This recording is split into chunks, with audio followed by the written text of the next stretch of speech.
Legend has it that the Christmas tree was first brought indoors during the 16th century. In those early days, lighted candles were used to simulate the stars. The custom took hold in the German Rhineland, and 200 years later, it had spread all over Europe.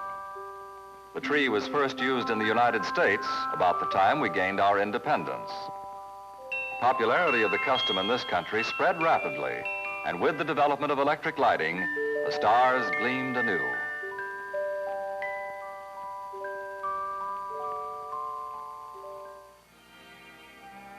Today, from the Pacific coast eastward, across the northern tier of states to New England, in the south and southwest stand these trees. Trees for the mills, trees for beauty, for the protection of our watersheds, the shelter of wildlife, serving us in many ways. Call them balsam, spruce, hemlock, Douglas fir, cedar, pine. Call them Christmas trees. In the United States alone, we harvest over 20 million every year. Say there, cutting so many young trees, isn't that rough on the forest? No, when it's done properly, it's good, sound forestry practice. Nature will often plant these trees 10,000 to the acre. That leaves little room for their roots. Not enough light, air, and space for them to grow. Many more trees are destroyed by overcrowding, insects, and disease than are cut for Christmas. The dead and dying trees become tinder for fire, which can mean complete destruction.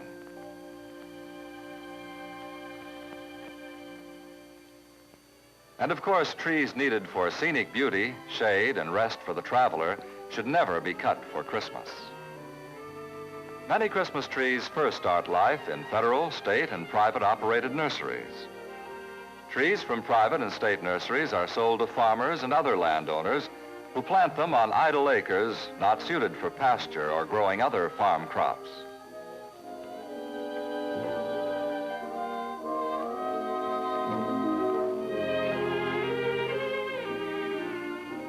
This stand was planted primarily to stabilize the sandy soil and to stop its drift over adjoining crop and pasture lands. With the advice of the local forester or county agricultural agent, farmers planted seedlings at the rate of about 1,000 to the acre. The trees did their job. In addition, the first Christmas tree harvest, 14 years after planting, brought the farmers a return of $50,000. And in the following years, more than double this amount. And trees remain to provide the soil stabilization and shelter that the farmers were after in the first place.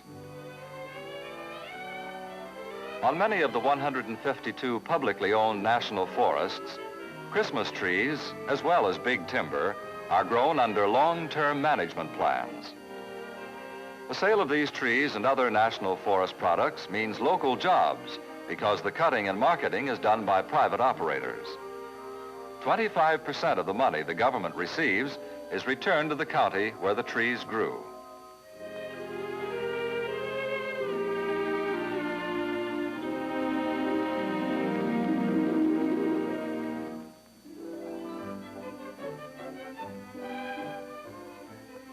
Nine out of every 10 Christmas trees come from privately owned lands. Half from the large forest tracts, and the other half from farm woodlands, affording the small operator and farmer an opportunity for a continuing seasonal income if he handles his woodland wisely. It adds up to a $20 million industry at wholesale, more than double that at retail. It is an industry that must get its wheels rolling early. The operators must seek out farmers and other owners of forest lands. They must buy the right to cut trees for Christmas, make plans for cutting, and arrange for their labor. The days to Christmas must be counted months ahead.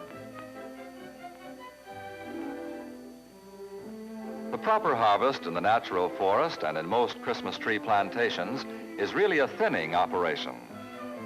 Trees should be selected for cutting with an eye to the best spacing for those that will be left. A practical technique which leaves the forest in better growing condition after cutting than before. Sometimes small trees are topped, leaving the roots, trunk, and lower branches to grow new trees. The new trees are called turn-ups.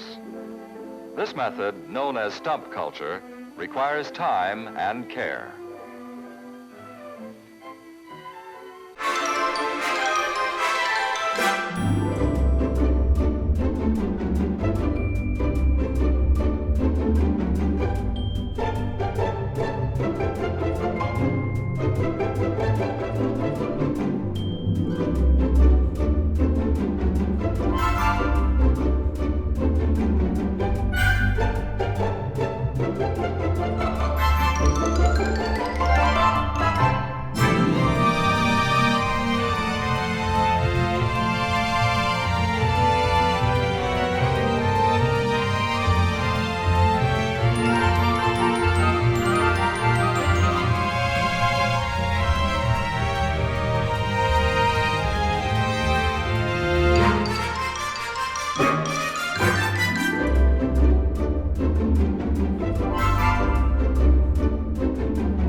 And then, perhaps from 100 miles away, perhaps 1,000, the trees get to the market centers.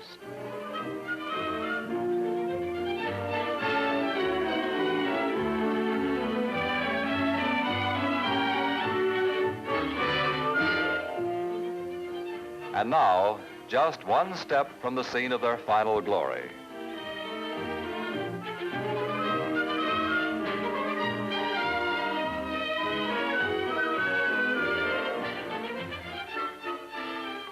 Pop didn't bring his axe. He brought the car to fetch home the family tree.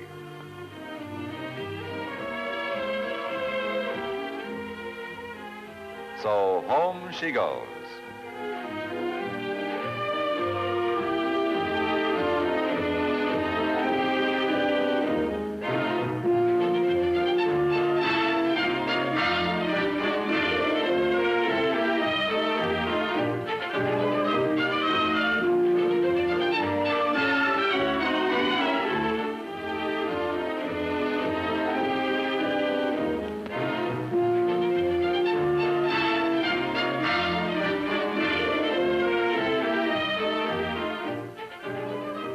A fresh butt cut, for the tree can still absorb plenty of water.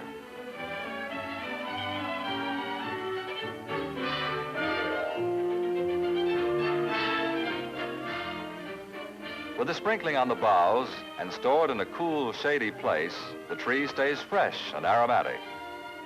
These measures also go a long way toward reducing fire hazard.